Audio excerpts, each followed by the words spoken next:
Welcome to the Community Couch. Where real life meets real conversations. I am one of your co-hosts, Ray Castillo, licensed marriage and family therapist, here with my friend. Shakoya, also marriage and family therapist, and also what I like to call systemic therapist. Yes, the same therapist. This is a great episode. We are in June, right? So there's a lot of things happening in June, right?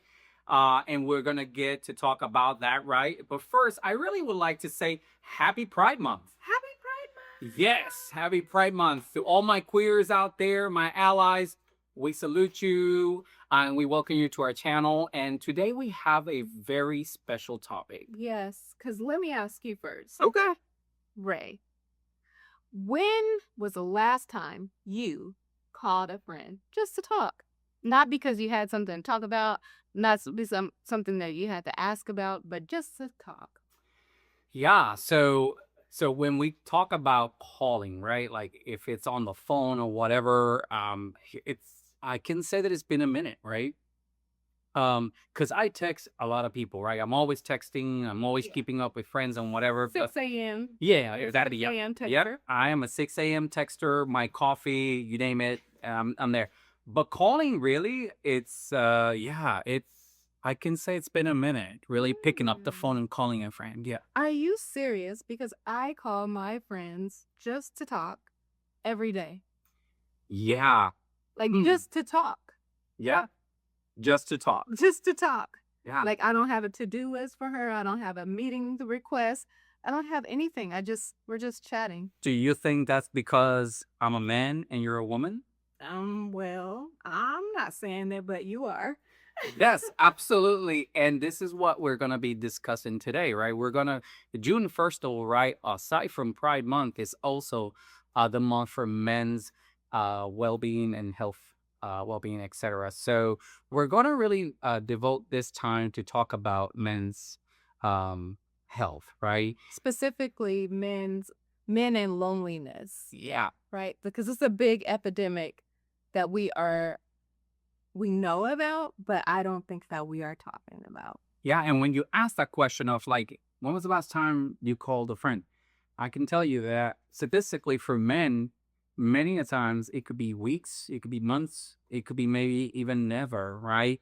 And talking about loneliness, right, and how is one of the biggest public health crisis right now happening for men, right? Um, Statistics in 2023 shows that that the component of loneliness and social isolation for men, it's categorized as an epidemic. Oh my gosh. That's something serious because while loneliness affects everyone, research has really found that unique patterns among the men, particularly around friendship, emotional expression, and social support. So that's a big thing, right? So today we're going to really spend some time talking about that and what does that look like, right? So let's talk about the state of men today, right? So real quick, some stats, right? I love stats, right? Because that's really You're our stat guy. yeah. I don't have these stats. Yeah. So statistically, right? And check this out: 1 in 5 single men report having no close friends, and I want to put a stop right there. No close friends. 1 in 5, right? So that's really serious to me because when we talk about men and and the way that we are and etc. For 1 in 5 single men to report then they don't have friends, right, or no close friends, that is some serious stuff. I know because like my friends, when I think about they're my family, and even as a therapist, right, when people come in and I'm asking, because that's one of my systemic questions, like who is the closest person that you talk to? Your support system. Who's your support system? Who's the person that if you can say whatever to and they will accept you? Is their friends usually. Mm-hmm. And when I hear somebody say they don't have friends, like that's when my heart just literally gets scared because I'm like, how do I help this person? Yeah. Because they have no one other than me. Like that's scary. Right. It's a scary feeling. Yeah. Another statistic says that more than half of men are dissatisfied with the size of their social circle. Dissatisfied. Dissatisfied. they're not happy with. Not happy. They don't want to be alone. Yeah, and that's that. And oh my gosh, and we can just like go in real deep into that conversation of like, do men really want to be alone, right? Because there's so much stigma around being a man and being by yourself and whatnot. But the reality, and this is our focus and what we want to talk about today, is the reality that men also need a social circle. Men also need of other people. So we're gonna get into that a little bit, but it's interesting that more than half of men are dissatisfied. Another one is that among younger men, the percentage with no close friends has increased dramatically over recent decades. Younger men? Younger men.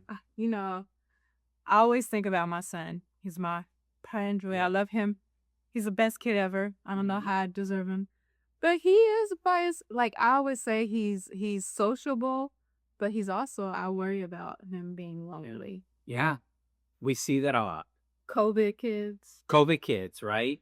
That generation that came after that. But also, right, like I remember that in practice, I would get men, specifically younger, between the ages of 25, 35, that were struggling not only with relationships, like like intimate relationships and in love relationships, but relationships, period, where they were alone, they didn't have friends.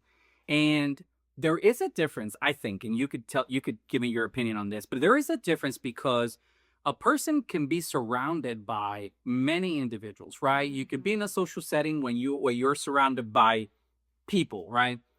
Yet you can be so lonely. And I think that is the loneliest feeling, when you are with people but not connected with people. Not connected. And that's the piece, right? That is missing. Another interesting stat about the emotional support gap, it says that only about 21% of men report receiving weekly emotional support from friends, compared, check this out, to 41% of women. Whew. That's a big gap, almost a 20% gap, actually a 20% gap of men who receive weekly support, emotional support, versus women. I mean, as you read this, so many things are making sense. Like why sometimes men are angry, why they can't have conversations with their significant others, with their children. They don't have them. They have no practice. Yeah. Wow.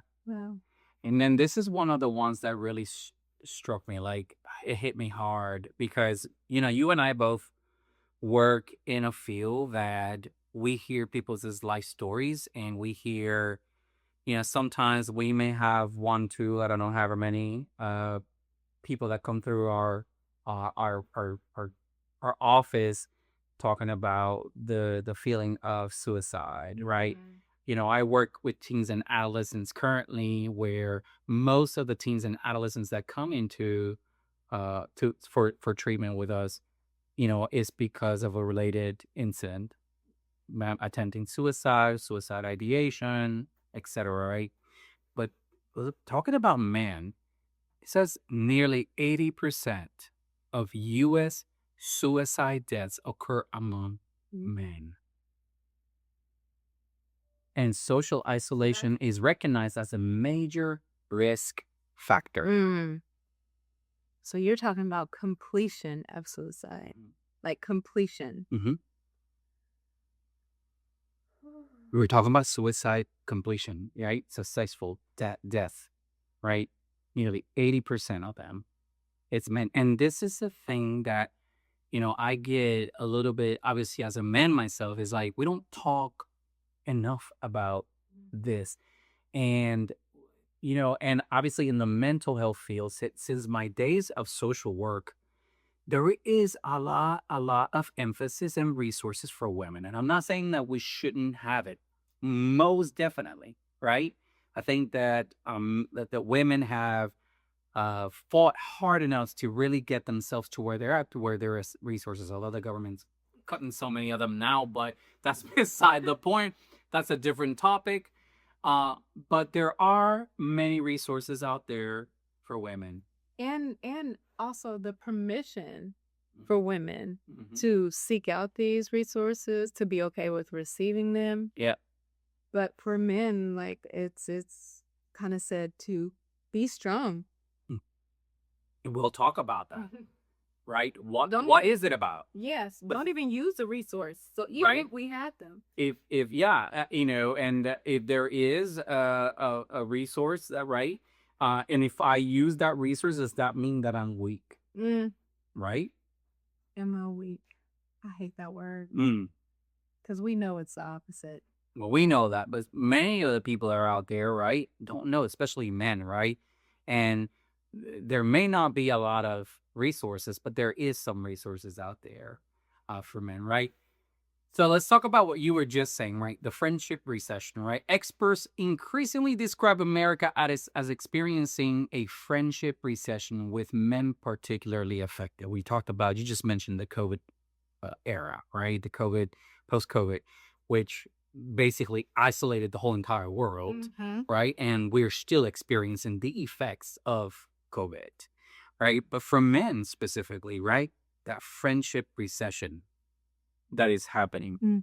Because most of the, if you think about the things that men do together, it was more contact things, like maybe sports, pool, going out.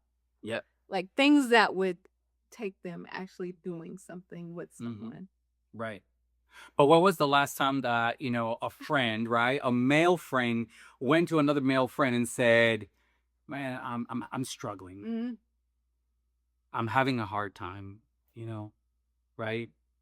Because you might ask any man out there, most men, and you ask like, hey, how's life, man? How's it going? And they'll be like, oh, it's just the same thing every day. Nothing changing. Everything's the same, right? But deep down inside, and we know this because when we see it, when they come into our office and they sit in that chair and they open up and they start talking about all of these emotional stuff that is happening with them, it's real. It's real. I always think about like bringing, when I have a spouse bring in their husband and they're like, oh, they're not going to say anything. They're not going to talk. They sit on that couch and all of a sudden it is their session. Yeah. It's just like the floodgates get open. Right. Because finally they have a place to talk. And I'm like, you've been holding all that in. But they usually won't even come to therapy because unless someone brings them in. And we'll talk about that even more too. Yeah. So the question is, why are men so alone? Right? Why are they so alone? Is it a choice? Well, I mean, I'm gonna let you go ahead and answer that because I'm sure all women are waiting on the tip of their seat, like, come on, then this is answer. So it's complicated, number one, right? It is complicated. I think that for us, male loneliness as men simply failing to make friends, right? And many people will frame it as that. It's like, oh, well, just men cannot make other friends, male friends, right? Which is totally not true. But I think it's not necessarily a man's choice more than it is a social stigma or a social choice for men. That has for them, that have already been created, that has already been made and chosen. As a man, you have to. This is your role, right? Where, I hear all the time, and I'm sure you've heard this because we joke around it a lot with my friends and everything. It's like, girls' night out, right? Girls' night out. And then they get together with all their friends and they go out and have a great time. Seldom you hear guys' night out. Well, I think when we hear it, we're thinking more negative things. Yeah. We're not thinking, oh, they're going to have joyful time with each other, camaraderie. Yeah. Camaraderie. I can't say camaraderie. Yes, camaraderie. Yeah. They're having that. We don't think of that. And so it's that like men are supposed to be by themselves. Right. Like that, they're supposed to be the strong one, the only one, the lion. Mm-hmm. Yeah. Go to work, right? Perform, do your thing, right? Provide, come home, right? And then protect. Be with the kids if they have kids. Be with the spouse if they have a spouse, and that's pretty much all of it, right? Yeah, and it's almost like that concept of traditional masculinity, right? Where many men are raised to believe, right, in such as don't complain, you handle the problems yourself, right? You be strong. What you were just saying a moment ago, and don't be needy, right? Like it was like, and then as a result, men then struggle to ask for help, right? To express vulnerability, right? Because there's no such a thing for a man to say, I am feeling lonely, I'm feeling sad, I'm feeling down, I'm feeling empty inside. I'm feeling. I'm feeling. Just stop there. I'm feeling. I have an emotion. Yeah. Right? And it's socially, it's more acceptable and okay for women to say that. Yeah. Right? Because women are socially, they're the emotional ones. They're the ones that carry all those emotions and all those things. And I can tell you from as a male and as a man, it's like, that's not true. No, they have lots of emotions. And I love how you called it traditional masculinity when really it's toxic masculinity. Wow. But yeah. Traditional, but he's really toxic, right? Because it really affects us. It really hurts us. It hurts. And when we're talking about systemic, right? It doesn't just hurt that one man. It hurts his children, his all his children, female, male, whatever. Mm-hmm. They are all affected. Yeah. It affects his spouse. Yeah. It affects the other people that are leaning on them, like whether they're in the work environment. And it affects them to actually build intimate friendships. So leaving other people lonely. Yeah. So this affects that, affects this, right? Systemic. Like you said, everything affects, everyone. So when we talk about that, right? Researchers say that repeatedly they identify emotional stigma as a major contributor to men's isolation. What we're just discussing, right? Because this is what a man should be or should look like. That's a big word, emotional. The stigma of being emotional. When people come into the office and they'll say, I'm fine. What do you say? Oh, if you tell me in my chair, like you're in my sofa, you come in and you say, I'm fine. I'm like, what are we doing here? No. I'll be like, okay, you're fine. What are we doing here? I say, oh, so we're fucked up, insecure, neurotic, and emotional. Oh, yeah, you're fine. You're fine. You all of those things. That's fine. Yeah. I never let fine be fine because it's not. Right. It is not. And we know, and from that perspective, we joke around, but from that perspective, when there is because there is a need. It takes, and I want to say this, and I want to say that to everyone who sees us and hears us, but there is a great amount of strength. I knew you were going to say that. That it takes for a man to come to therapy. And it is like the most sexiest thing a man can do is go to therapy. We're going to start advertising that, like, be sexy, come to therapy. We should start doing that. You want your woman to desire you? Yeah. Come to therapy. Yeah. I love it.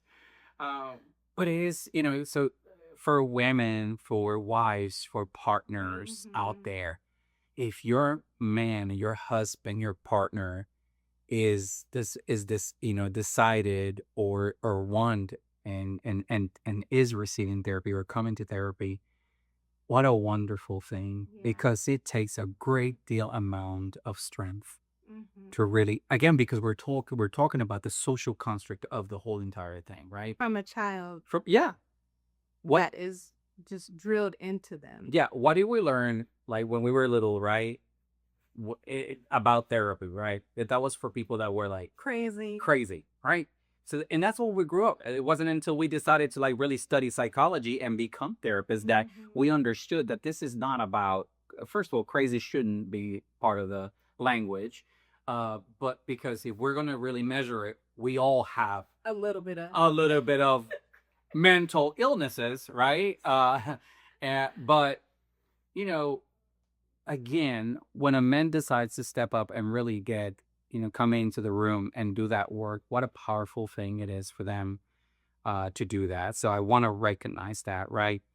And another thing that happens when we're talking about, Wait, can I say something absolutely, there? Because I think it's something that I need to also say Yeah. to women yes, that, yes, when men come to therapy, right? Mhm. How big of a deal it is and how it is something that we should be very proud of. yeah, And then there's another part where we as women can find a space where we are demeaning in that Mhm. space, because that is sometimes a space where women have a little bit of a power in that space because they have spoken about their emotions. right. They have dealt with them. They probably been to therapy. They know how to have conversations.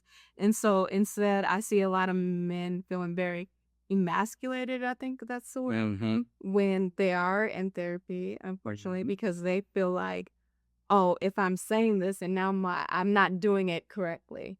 I'm not able to talk about emotions in the way that my spouses or my Yeah. mother, sister, whomever is in the room with them. And they feel very bad about it. Yeah. And we want them to come. We're happy about them coming, but Yeah. then we will sometimes use that somewhat against them. Yeah. Or if they are more emotional, like instead of using that against them, how can we support them? Because Yes. I mean, I love that when they're too emotional. Mm, And wow. Reason is because I've also heard where now you're overly emotional. yes. And then they get told or they get compared to you're just like a girl. Yes, You're we're just weaponizing it. yes. If, in fact, you know who just did that? We did not talk about this at all, but gosh, her name just went through my head. The one that's acting like she's a marriage and family. Well, she might be a marriage and family therapist. It's a big thing on everywhere. What? Dr. Cheyenne Bryant. Okay. Have you heard about this? I have not heard Oh, about with that that or did you? particular. Yes. Okay. Well, a man she told him that he was weak online in front of a big platform while he was just trying to have her segment to the end of their podcast. And she was like, it was a big deal. But that, even in that, and this is supposed to be she's quote unquote says she's a doctor and a marriage and family therapist. That's all. We're not going to talk about that. But she really, like the things that she said to him when he was talking about how to be, like that some kids, no matter who they are, they may need a gentle man.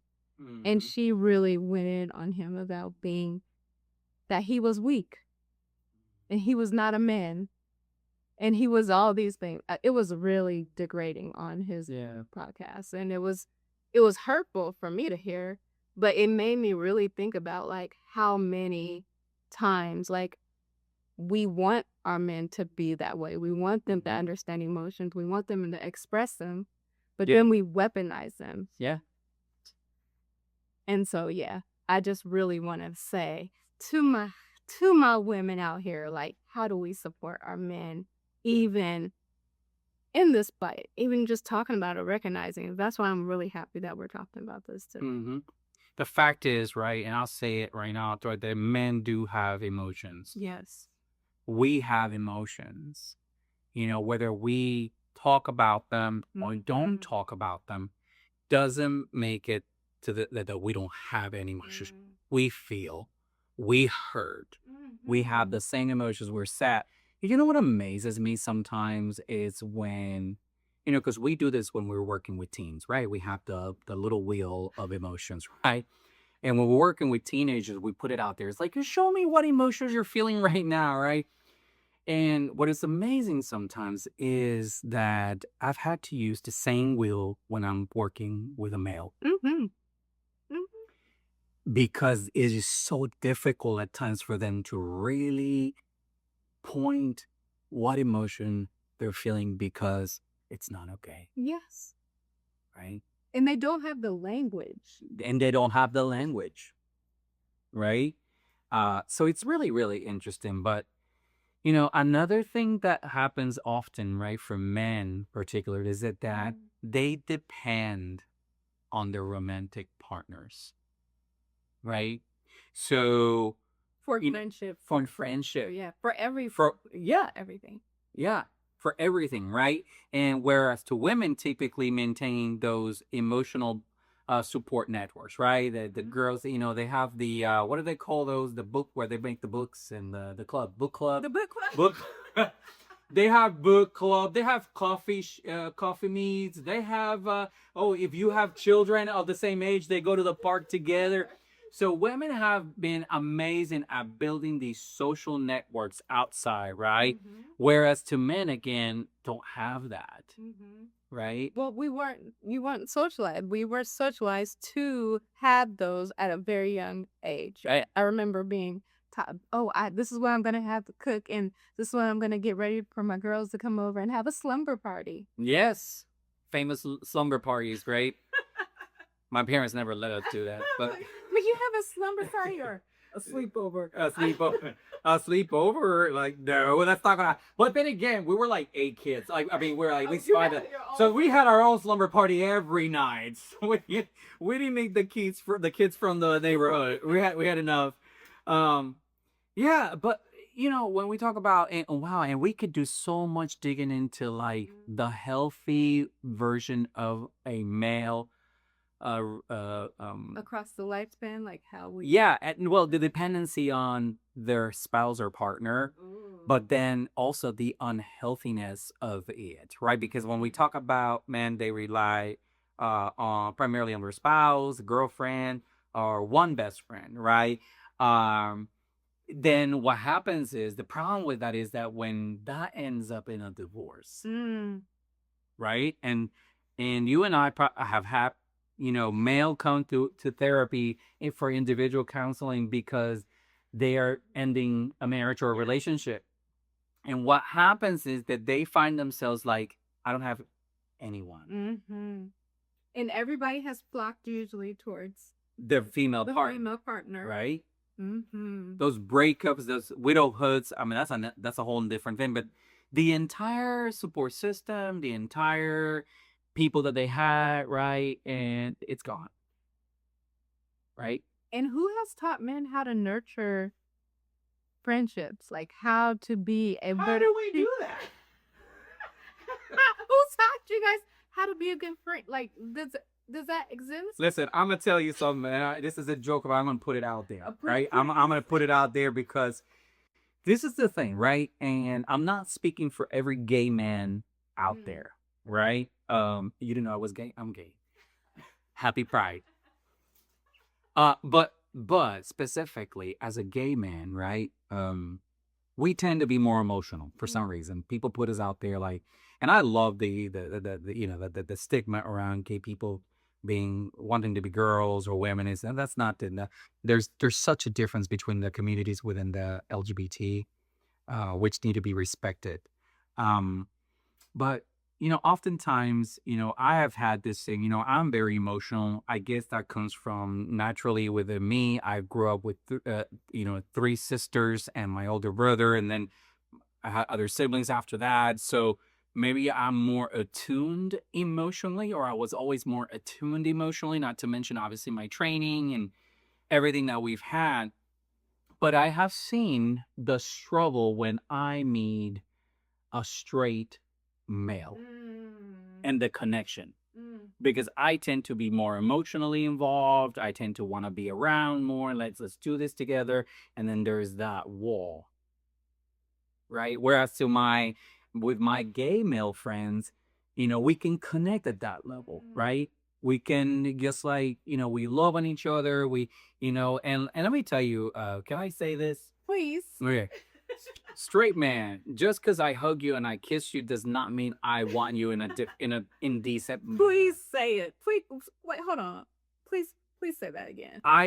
Just because I am naturally that way and I love to hug and I love, I have straight male friends, and you know who you are out there, that I hug them and I give them a kiss in the cheek, because that is, for me, that is cultural.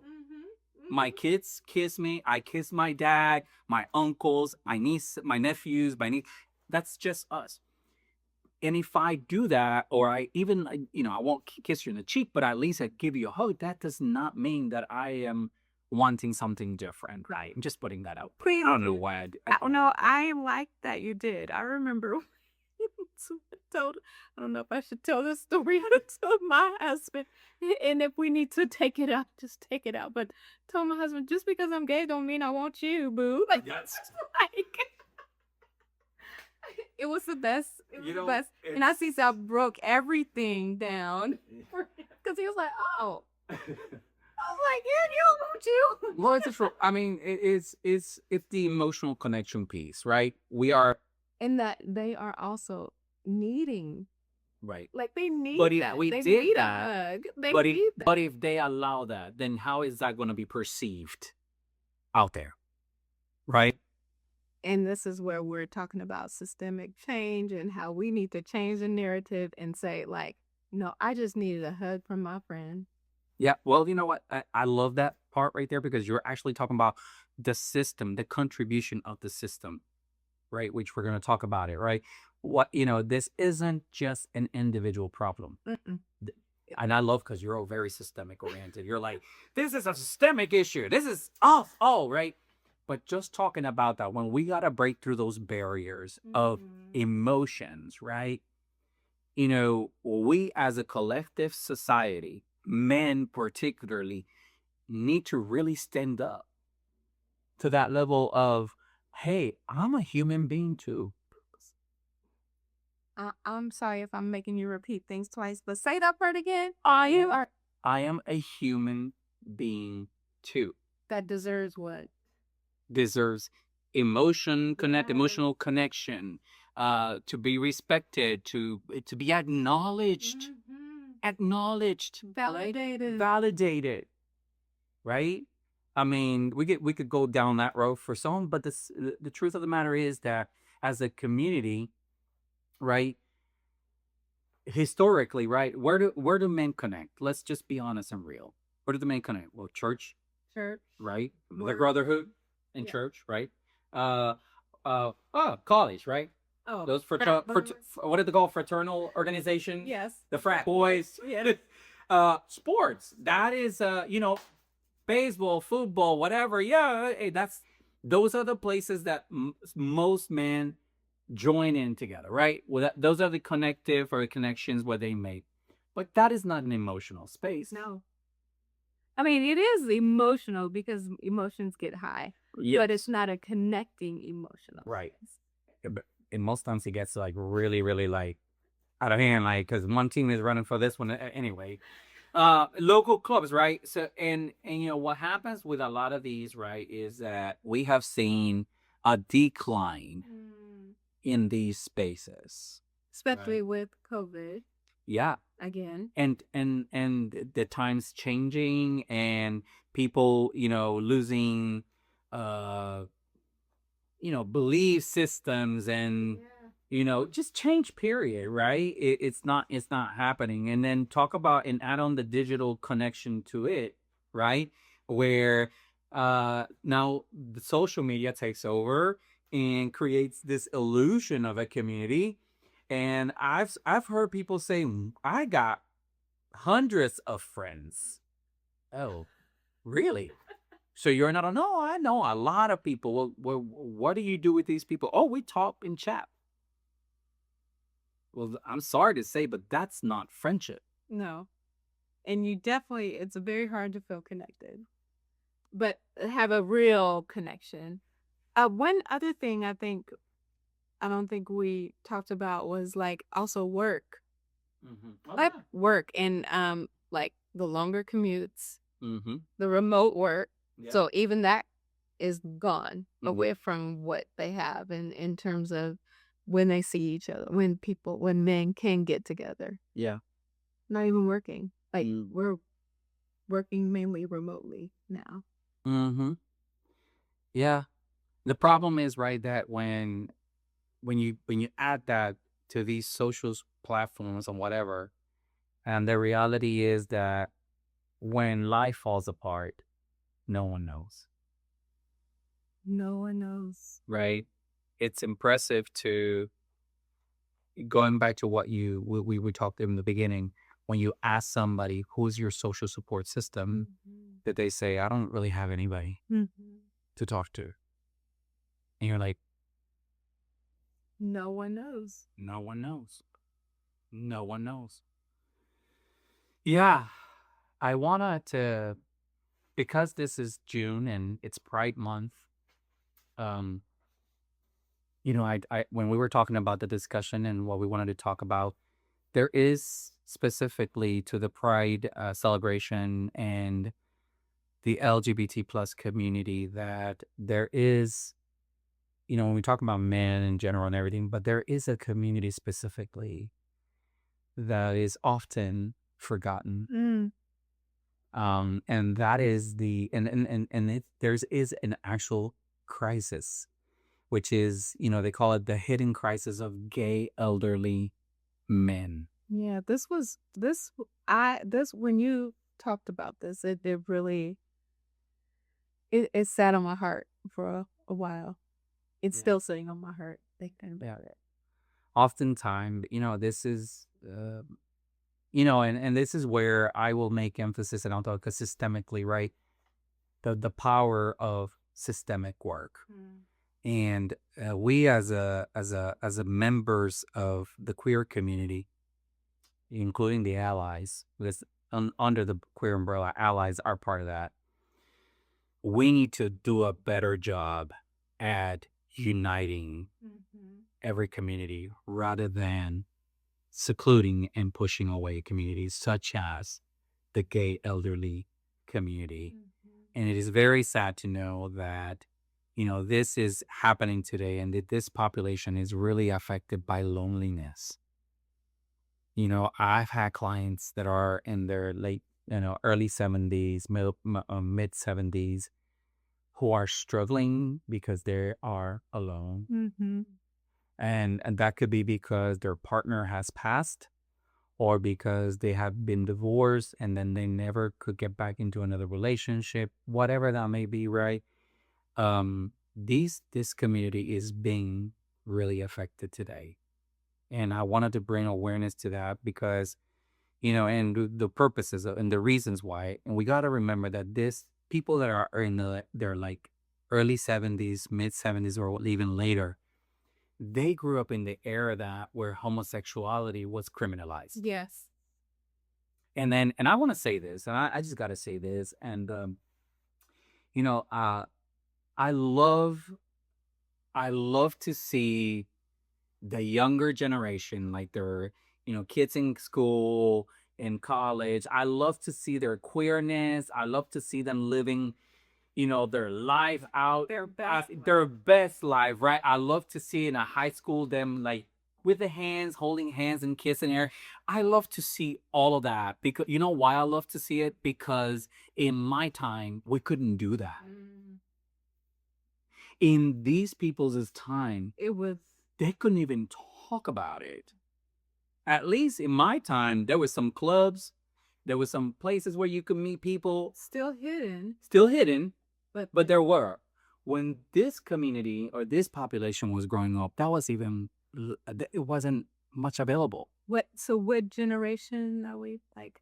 Girl, I mean, are you selling like, these up. yeah, are you talking about like, well, because I think this Like- is a big deal. Yeah. Because does this start maybe in their 50s? Because I've seen, yeah, like to me, that feel like very younger gay males also talking about this thing, about being alone, not Yeah. being able to find their partner Yeah. because they didn't, like you were saying, didn't choose to they could not come out Right. until later on in life. Right. Which is sad, right? Because when you have a person that was never able to live their life Out loud. out loud like today, right? So I say that, and with much sincerity and respect to the community today growing, like the younger generation, the gay generation today, to keep that in mind, that your freedom was fought by these people. Yeah. Oof. Yeah. What you're celebrating today, going out to Pride and putting all of that wonderful, sparkly makeup that I envy because I can't do none of that stuff. I'm not talented that way. But all of what you enjoy today was something that these folks fought for, or not even had the capacity or the power to fight, and they didn't get to enjoy it. So that's the loneliness today. So how would you say, like, how do we honor them? How do we, and I guess what you're kind of saying is like, go be in community with them. Yes. Go hang with them. Well, yes. Welcome everybody. I will say start by stop being such a dick at the bars when people are just want to come, and start respecting your elders. Say hello to them. I love talking to them. They have so much to show and so much to share with you about their lives, their story, the things that they lived. Stop being that way. And I'm going to say, and outside of the LGBT, just elderly, period. Yeah. You know, when we studied back in school, the geriatric population was one of the ones that not every therapist wanted to work with. And you know that. We studied this. They are forgotten. They're like, they're thrown in an assisted living facility or in a whatever they live, and people forget about them. Stop doing that. Love these people. Talk to them. Welcome them to your circle. And we can learn from so much from them. But welcome them. I want to just say this because welcome them not only to be your babysitters or the people that you just do old things with. No, they have a welcome knowledge, and they are so much fun and have so much energy as well. Probably can run circles around us. Yeah. But yeah, like don't put them in any box. Yeah, I get amazed every time I sit down with, I have friends that are of that age, and I learn so much from them, and I love to sit and talk and kind of gain knowledge, but I love their experiences and I love their stories. You know, and a lot of these people, right? And gosh, I'm gonna go all out today. I'm gonna go into it.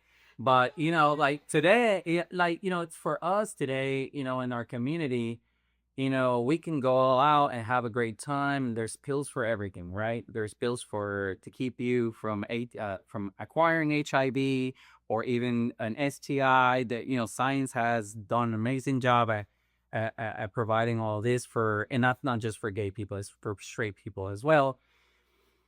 But we forgot that for this generation, the elderly generation, they were in the AIDS generation. Yeah. A lot of their friends didn't make it. A lot of their partners died of AIDS. Yes. Yes. Why they're lonely today, Yes. right? And, you know, it's something that we need to be mindful. We need to be aware. We need to recognize. And even especially as we talk about emotional stigmas, like that was a bit that in itself was a big emotional stigma, and still is, despite the medical and all the things that we have been able to overcome. But there is a big stigma with that. Yep. Yeah. Yeah. There is. The reality is, and we're almost closing, but like the reality is that loneliness affects men, and it could be a heterosexual, Yep. or it could be a homosexual, or a trans person, trans males, or whatnot. And it does not matter about your race or culture. Matter, race, culture, religious faith, or whatnot, right? It does affect, and we need to be mindful. In this month, we wanted to talk briefly about this as serious as it is, and we want to say, for those who are in relationships, be mindful of your spouse, right? Be mindful of your male spouse. Um, you know, be open to their emotional concerns, their emotional frustrations, etc., because they too also feel, right? So, what can be done, right? What is it that we can do? Well, can we start with the men first? What can they do Yes, if they are feeling alone? go for it. What can they do? Number one, reach out first. It's okay. Like there are people that also need you. So reach out. Um, schedule friendships intentionally. All right. So there's a word there, intentionally. So, and that's where a lot of people struggle. What does that even mean whenever we're doing something intentionally? It's just not like, oh, we're just going to the game. You want to come join? No. Who do you want to be friends with? Who is a good fit? Who has the same values? Like who do you want to learn from? Who do you want to be intentional about how you spend your time with? Someone who is accepting, I hope. Well, yeah, and that's what I think of. Like, who is your tribe? Who are your people that you can be yourself with? Right. That's what intention is. Yep. Right. Join clubs or organizations, right? There is a lot of but there's meetup groups. I always recommend to my clients meetup groups when they, especially specifically men that are struggling with loneliness. I say, put out your phone. Let's make you an account right now in meetups. And what are your interests? Well, I like hiking. I like nature. Well, perfect. There are groups that actually do that. What do you like? Coffee. There's coffee meets. There's talking. There's one called Base, and it is so fun. But you have intentional conversation like this with people. Conversations. But find things that you are also passionate about. Like, and again, looking for your tribe by being intentional in what you're choosing. Yeah. Not just looking for a hookup. You're looking for a meetup. A meetup. Yeah. Well, there's a difference between a meetup and a hookup. Please. So meetups are different. I make sure that I tell my clients that this is not that type of setting. It's for building relationships. Yeah, and developing hobbies. The social components. And also learning emotional openness, which is something that is very, very different. One of the challenges, right? I would say I want to call it like emotional courageousness. Being courageous with how emotional you are. Yeah. I like what you said about the friendships rarely happen on accident. So being intentional is important there because what does it say? You need about 40 hours a week to create a new friendship. I know grown folks don't have that much time, but be intentional with the time that you have, and find the people that mean the most to you. Yeah, and if you have someone that is reaching out to you, be intentional about responding.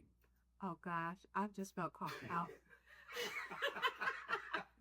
I just felt called out. This year I really am trying to be a lot better at that. It amazes me when I meet someone who tells me they don't have friends, and I'm like, because I'll be giving my number there. I know you do. You will scoop them up. Yeah, I'll be like, here's my number, call me. Yeah, and then you text them or nothing. It's like, be intentional about responding. People really care, Respond. It does. From someone it is hard to respond. It really does only take like 2 seconds. Yeah. And, like there are support men's groups out there. Yes, one of our schoolmates, Tanisha Ledbetter, LMFT, she does it's called The Forge, where Mhm. she is very, very passionate about men's health and Perfect. mental health. So look her up, Tanisha. She's with Yeah. Achieve Balance. Yeah, and we can put it up also on it, I think, so that they can actually go there.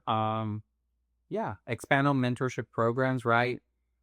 Create. So go ahead. Yeah, no, giving back to younger Yes. men, letting them know, like being a mentor, that is always 100% needed. Absolutely. Um, how can communities help? My favorite part. Yep. Supporting our men's group, putting them out there. Yeah. There is, there is investing in senior programs. There are groups here in Charlotte. There's a group. I forgot the name. Oh man, it's something rollers. But there is a gay men's group for the ages.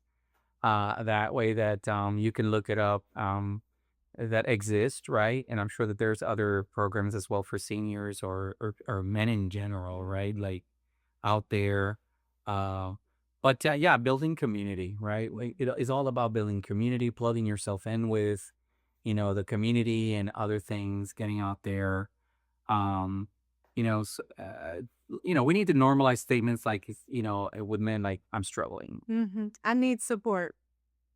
that I miss my friends. Oh yeah, I miss my friends. Yeah. Yeah, I'm excited about my high school friends coming next week. It's about that being intentional.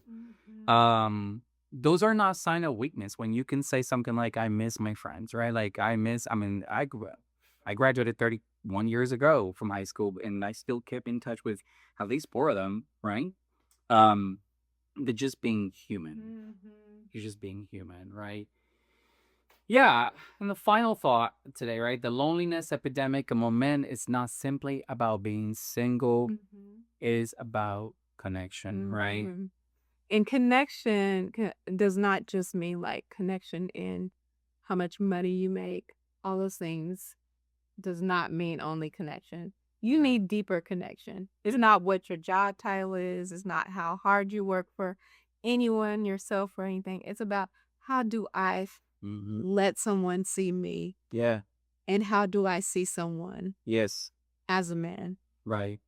And just a reminder that men can be married, he could be successful, he could be surrounded by people, and yet still feel profoundly alone. Right. So the goal is not merely more relationships. The goal is to have those what you said meaningful relationships, right? So, yeah, I'm gonna say, Shakoya, what is your last thought that you would like to tell all the men out there that will be watching this? That we need you. We need you to be healthy. We need you to be whole. We need you to be connected. And that is what makes our whole society better, our communities better, our families stronger, is by our men being healthier mentally and healthier and physically as well. All those have to do with how our society is operating and how happy we all are. Yeah. And we love you. So, Yeah, we need you, right? But we also need you healthy.